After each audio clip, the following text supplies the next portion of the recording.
Sering lihat istilah odds ratio di jurnal medis? Yuk kita bedah biar paham. Kalau sering baca studi medis, pasti familiar kan sama istilah ini?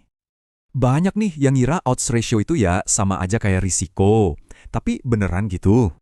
Padahal beda banget loh, dan salah paham ini bisa fatal. Yuk kita lihat. Kuncinya tuh di pembaginya. Risiko itu kejadian dibanding semua hasil.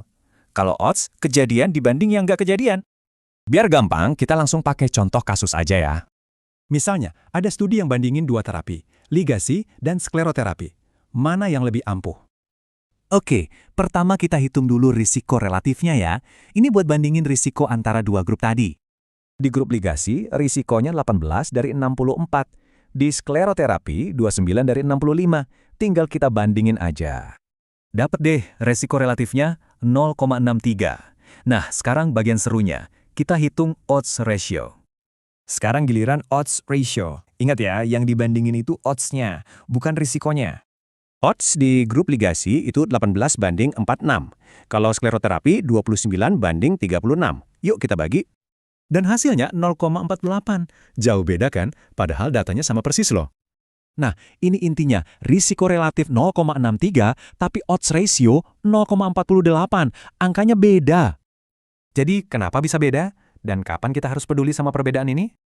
Jawabannya, nilainya baru akan mirip kalau kejadiannya itu jarang banget.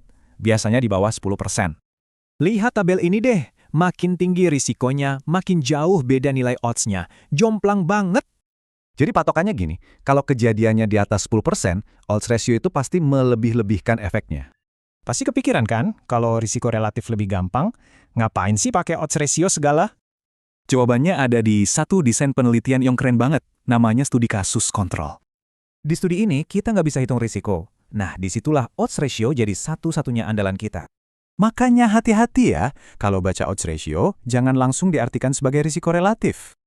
Oke, kita rangkum ya. Ini poin-poin penting yang wajib diingat. Nah, dengan bekal ini, gimana cara Anda bakal baca penelitian selanjutnya? Pasti lebih kritis kan?